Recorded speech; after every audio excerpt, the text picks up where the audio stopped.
Your period and all that comes along with it is enough to make you want to ditch the gym and stay in bed with a hot compress and a bag of salt and vinegar chips. But that bag of chips isn't doing that belly bloat any favors while a sweaty workout can. Here's what you need to know about exercising on your period. 6 things to know about exercising on your period. Before begin, you don't forget click subscribe button to follow our. Number 1. What type of workout you do matters. Don't get us wrong, you earn yourself a fist bump just for getting your butt to the gym. Any exercise is better than none, but if you're looking to get the most sweat equity for your efforts, then make this workout a high-intensity one. Higher intensity exercise can release more endorphins, which are the feel-good chemicals released in our brains when we exercise, says Allies Kelly Jones, MD, an obgyn at Novant Health Mint Vuob, Gyn. Endorphins help relieve pain and get rid of prostaglandins, which are chemicals that are produced during menstruation, and at other times, like when you get injured, that can cause inflammation, muscle contractions, pain, and fever.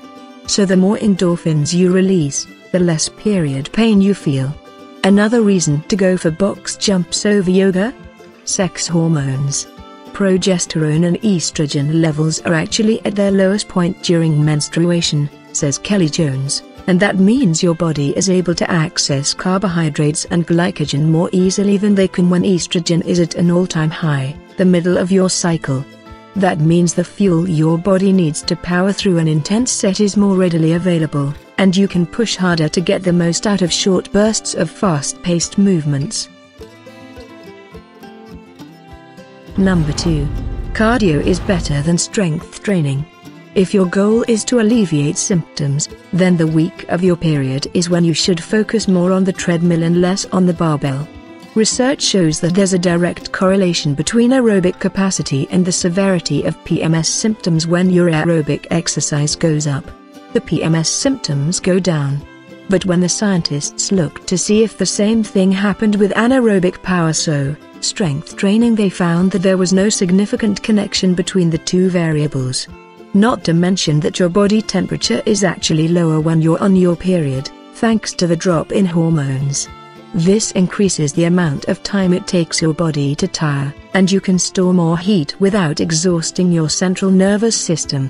What that means for you, those sprint intervals are going to feel easier than they did mid-cycle. Number 3. Exercising won't lighten your flow. The first few days, when your period is usually the heaviest, is when you're probably least likely to book a TRX class. But if that's part of your regular routine, then it could pay off to go anyway. Kelly Jones says that regular, moderate exercise could reduce your flow each month, making it a solid preventative method. That's because estrogen is decreased when body fat is decreased, and estrogen stimulates growth of the uterus lining, that you shed when you have your period, she explains. Translation: regular exercise, and a healthy diet, can mean less body fat, which means less estrogen and a lighter menstrual flow. Unfortunately, the TRX class won't have an immediate impact on your flow, says Kelly Jones. Once the cycle starts, it's going to be what it is, she says.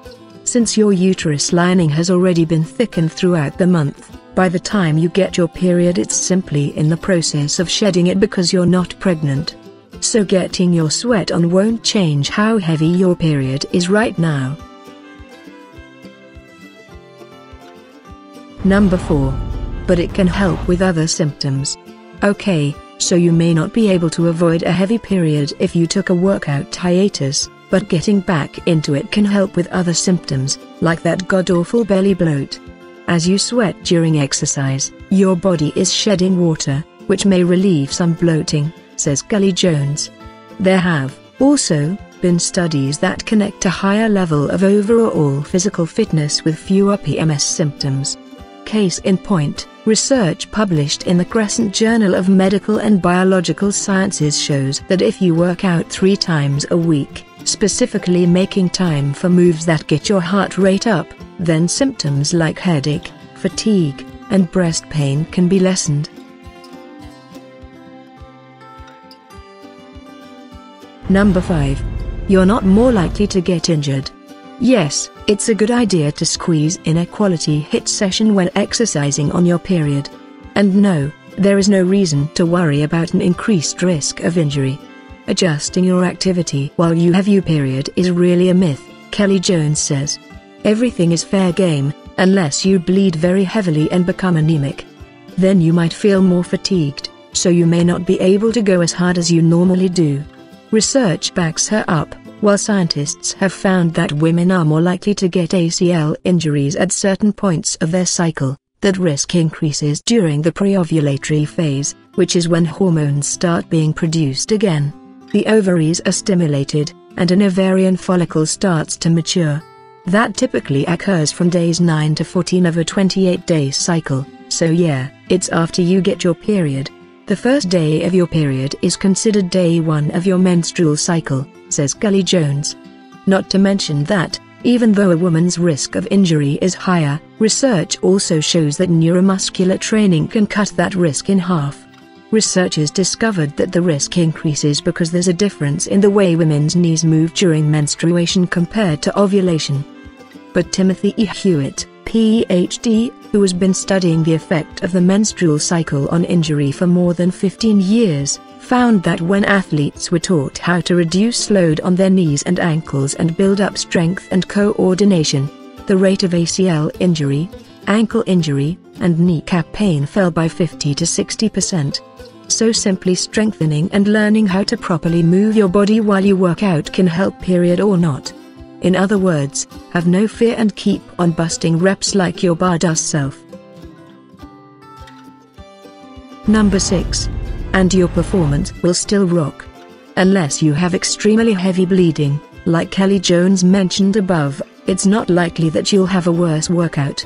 After surveying 241 elite athletes about how their menstrual cycle affected their performance, researchers noted that about 62% of them thought their workout was just as good when they had their periods compared to when they didn't. Plus, 63% of them said their pain decreased during training and competition as opposed to recovery time. And lest you think they're simply better at powering through because they're elite level, know that that just isn't so. Another study from West Virginia University found that, when analyzed during both the first and second half of their menstrual cycles, female runners still performed just as well on their periods as they did when off. So go on and grab those sneaks, it's time to start sweating. Thank you for watching. If you like this video, like, comment and share it.